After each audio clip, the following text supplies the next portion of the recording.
Good morning and a warm welcome to your show, Sunny Mornings in Boston.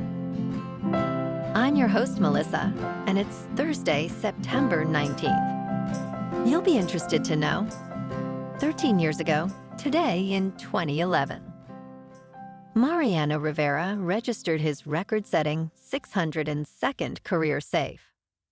When he retired in 2013, Rivera had an unprecedented 652 saves and was considered the sport's greatest relief pitcher. So now you know. And now, it's time for the weather report. It looks like we're in for some cloudy skies today, with a chance of rain showers and patchy fog, high near 67, and a light northeast breeze. Tonight, expect more rain likely with a low of 62 and winds picking up to around 12 miles per hour. For all you beach runners out there, the first high tide Friday will be at 12:15 with a low tide at 7:45. The nearshore buoy at Cape Cod Bay reads 68 degrees for the water temperature. Looking ahead in the weather, expect cloudy skies with rain showers likely on Friday and a high near 69 degrees. A slight chance of showers continues into Friday night with lows around 59. Saturday will remain mostly cloudy with a high near 67. Sunday brings partly sunny skies with a high near 65, and temperatures will drop to around 54 at night. Monday stays mostly sunny with a high near 66 and lows around 52. Bonjour, food enthusiasts. This podcast is brought to you by Versailles Cafe and Pastries in Encinitas. Nestled on El Camino Real South, just north of Encinitas Boulevard, this cafe is a haven for culinary delights. Indulge in their amazing Eggs Benedict or their gluten-free crepes. You can grab a panini for lunch or just breeze on through to get your morning coffee. They are open every day from 8 to 5. So stop on by and don't forget to tell them Sunny Morning sent you. In local news, a bakery known for its unique creations, including its viral Q croissants, is set to open a new location in the Seaport District of Boston. Lakon Paris Patisserie will unveil its first Boston location on Monday, September 23rd. Founder and head chef Vichaya Jenny Kianku expressed excitement, saying, "We are incredibly excited to bring Lakon Paris Patisserie to the Seaport District." Established in 2020, this bakery combines traditional French pastry techniques with innovative flavors.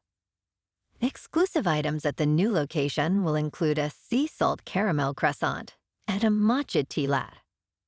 The bakery's address is 113 Autumn Lane in Boston.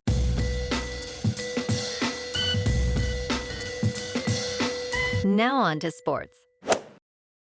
Tonight on Thursday Night Football, the Patriots head to MetLife Stadium to take on the New York Jets in a pivotal Week 3 AFC East clash. With both teams sitting at 1-1, the Patriots will lean on Jacoby Brissett, who has 279 yards and 1 touchdown so far. New York, led by Aaron Rodgers, will look to continue their strong start after his 462-yard, 4-touchdown performance. The Jets are favored with a 67% win probability. The Patriots' defense will need to contain Breece Hall, who has 201 rushing yards this season, as they aim to pull off the upset. Kickoff is set for 8:15 Eastern. In local sports, last night, the Red Sox edged out the Rays 2-1 in a tight game at Tropicana Field. Trevor Story homered in the 6th inning to tie the game and later scored the winning run on Jarren Duran's single in the 8th. Boston's pitching staff was stellar, with Tanner Houck, Garrett Whitlock, Chris Martin, and Kenley Jansen combining to allow just 1 run on 8 hits. Jansen locked down his 27th save of the season, securing the win. Tonight, the Sox will look to clinch the series against the Rays. Brian Bayo takes the mound for Boston, while Tampa Bay counters with Zach Liddell. With the series tied at 1-1, both teams are fighting for postseason positioning as the season winds down. First pitch is at 6:50. In top news, the Federal Reserve has made its first interest rate cut in 4 years, signaling a shift in its long-standing policy of rate hikes. Chief economist Joe Bruzola stated, "This will improve the material well-being of all Americans." The Fed lowered rates by a 0.5 percentage point, which will impact hiring, inflation, the housing market, stocks, and borrowing costs. Michael Matowitz, principal economist at the Roosevelt Institute, emphasized that this rate cut is great news for the middle class, indicating a recovery towards sustainable economic growth and increased job creation opportunities. In business news, in a significant move, Michael Saylor, executive chairman of MicroStrategy, announced on Wednesday that the company has increased its convertible senior notes offering from $700 million to $875 million. This funding will enable MicroStrategy to acquire even more Bitcoin. However, the announcement had an immediate impact on the market, with the stock price of MicroStrategy dipping over 1% in response. As the company continues its aggressive strategy in the cryptocurrency space, investors are closely monitoring these developments. In crypto movement, Bitcoin is just under $62,000. Ethereum is just under $2,400. And Solana is $139. Moving on to a more local vibe. In our community spotlight on health and wellness, we are working with a national Pilates studio to bring you some free classes, so listen up. Check out Club Pilates, with several locations in the Boston area. Pilates presents a comprehensive wellness approach, cultivating strength, reducing tension, and elevating mental well-being. Scientific research affirms its benefits. So now you can check out Club Pilates for a free class. With locations in Canton, Wellesley, Hingham, Brookline, and Framingham, just be sure to tell them Sunny Morning sent you by.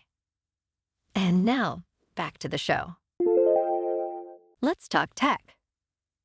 TCL is facing serious allegations this month after tests on 3 of its televisions, marketed as quantum.TVs, reportedly showed no evidence of actual quantum dots. Quantum dots are tiny semiconductor particles that emit various colors of light when exposed to specific frequencies. They enhance the color range on premium televisions and monitors. If TCL is found to be misrepresenting standard televisions as quantum dot models, it could lead to significant scandals, erode consumer trust, and prompt legal consequences. However, conflicting test results and skepticism about TCL's ability to execute such a scam raise questions about the validity of these accusations. And in entertainment news, hints about a sequel to Constantine have been circulating for years, although it was not a top priority due to Keanu Reeves' commitments to other projects. The film, released in 2005, became a cult favorite, sparking genuine interest in a follow-up. Director Francis Lawrence showed interest in 2011, while Peter Stormare seemingly confirmed it in 2020. By 2021, Reeves indicated he had tried to progress the project. Finally, in 2022, Warner Brothers confirmed the sequel is underway, with Reeves and Lawrence returning. More details are eagerly anticipated. Well, alrighty, folks, it's time for the quote of the day. And today, our quote comes from the American novelist and journalist, Ernest Hemingway. And he said, "What man is not made for defeat? A man can be destroyed, but not defeated." And that's a wrap for this morning. You can check out our Instagram, YouTube, and TikTok for some captivating aerial videos with local news and the weather reports. Have an amazing weekend, my good friends. We'll see you Monday with another episode of Sunny Mornings in Boston.